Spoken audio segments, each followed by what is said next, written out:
Talking about intros. Bop. Video game intros are a way of welcoming you into the world that you're about to embark on. The developer's way of saying, hey, thanks for buying the game, you little c***. Are you ready to get your cheeks clapped? A window that briefly offers you a sort of synopsis that you aren't necessarily required to sit through, but at times they're so endearing that you feel almost compelled to. They function similarly to your opening cinematics and title screens, but these intros were kind of separate from the game itself. In other words, they were completely voluntary. And I'm sure you're also wondering, now hold on a goddamn minute, ain't that just a trailer? I already done bought the game, I ain't watching a trailer, I tell you what. And to that I say, yeah, you're not wrong, but I do think there's a subtlety to the way these intros were portrayed, and like you just said, you already bought the game, so enticing you to purchase what you already have is kind of redundant. And so why are we talking about this? Why is this even a thing? To give you the perspective that I'm working off of here, I view these intros the same way I do anime OPs. It's not something you necessarily have to sit through, but you'll never catch me skipping past one that works. And even when an OP or intro misses its mark, it doesn't have any bearing on the actual quality of the product. I'm not going to separate these into defined categories like I normally would, because there's a simple format these are going to adhere to 99.9% of the time. Introduce the characters in the world, show off the hardware, and sometimes even convey the game's tone. There's maybe no other genre that follows this structure more closely than fighting games. The genre itself doesn't make for the most reliable storytelling vehicle, so a lot of times this information had to be brought to you through the intros and cutscenes. Early on, Street Fighter always had a knack for quality intros by way of Ryu blasting you in the face.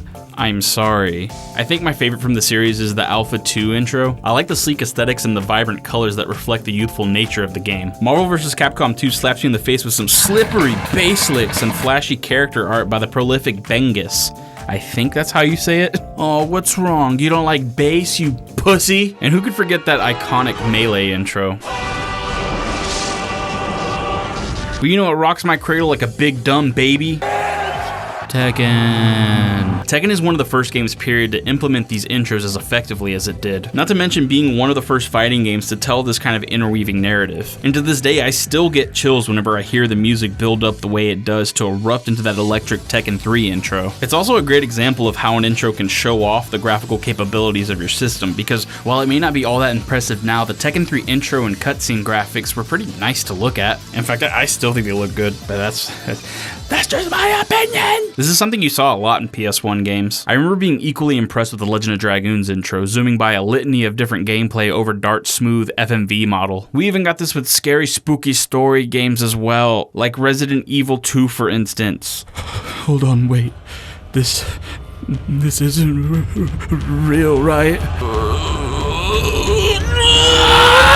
Okay, no more FMV talk. Sonic Adventure's intro was great because not only did it show off just how stunning the Dreamcast looked, but you can't write a more Sonic the Hedgehog song than Open Your Heart. You can shove your escape from the city crap, fight me. I love that in Donkey Kong Country, Donkey Kong bonks Cranky Kong on the head, sending his old decrepit ass all the way to hell, signifying the passing of the proverbial torch onto a new generation of monkey. Metal Gear Solid's intro brings you up to speed to where you are in the story, following the mission briefing between Snake and the Colonel. My only issue with this is, what if I'm just gung-ho ready to get the game started and skip this? Because then I guess I'm just going into this blind, but whatever.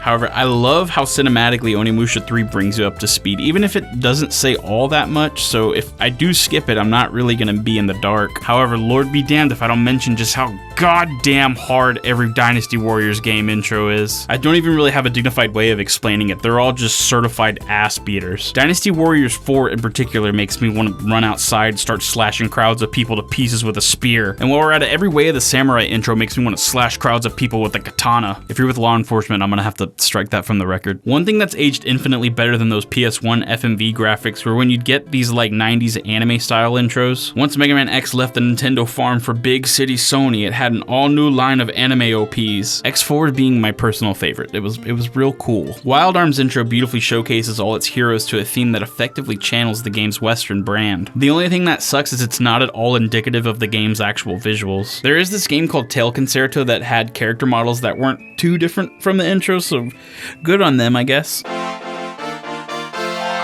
You ever accidentally get distracted by a hot pocket and forget you've let the game idle on the title screen just long enough that all of a sudden you get hit with an intro? But wait, I don't remember seeing this when I started the game up the first time. But wait, it actually has a badass shit kicker of an intro hidden behind a, oh, let me wait 15 seconds and not press any buttons mechanism. Why? But you know what actually chaps my ass? It's sitting through a beautifully constructed intro, getting invested, hitting start, and then, oh, cool, I guess we're watching this twice. I love the first Devil May Cry intro. It's short and sweet, let's walk baby, which makes it that much more annoying that they botched the intro to Devil May Cry 3. Ideally it should just start with Dante's introduction and its clever callback to the first game, but I can skip to this point I guess, so it's not that big of a deal. But Final Fantasy VI does this so dumb. Like imagine sitting through this bullshit back in 1994 just to hit start and have to sit through the same thing again, and you're not even allowed to skip it.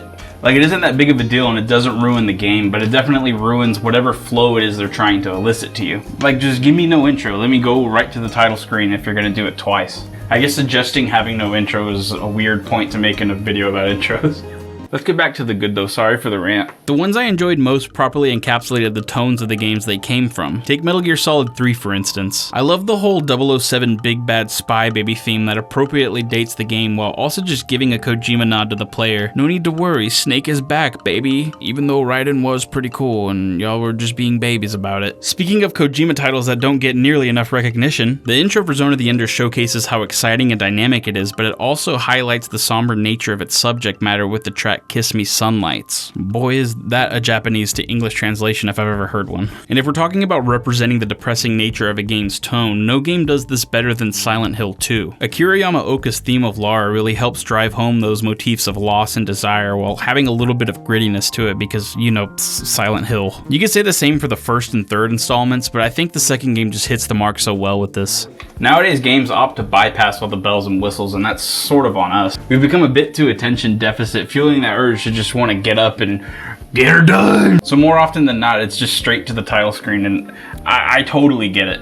By the time a game has reached its release date, there's already been a Thanksgiving feast's worth of content distributed all across the fucking internet. So it makes sense to not want to include something the average Muppet Baby gamer is just gonna viciously try to click out of. This isn't even me claiming it's some sort of dead practice. I just wanted to talk about something I thoroughly enjoyed after how depressed I was working on the last video. And these intros are really the kind of thing that exists in that vacuum of the late 90s, early 2000s. Back when the option to just look these videos up on YouTube wasn't even there. I think that's why that feeling of booting these games up as a kid is so prevalent in my memory, and it's just a cool thing to be able to have. So again, I don't really have much more to add other than intros are cool.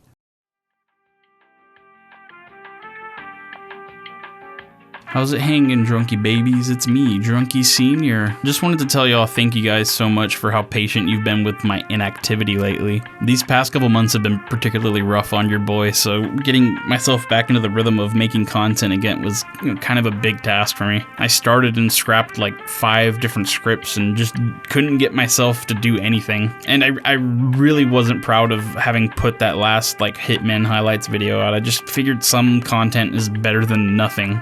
But I'm back, baby. I'm ready to get this shit rolling again, so keep an eye out. I think I got some pretty cool stuff coming y'all's way. So hit that sub if you're new and like this video if you liked it. I'm gonna keep doing what I do. Love y'all so much. Seriously, thank you all for the support. Night night, drunkies.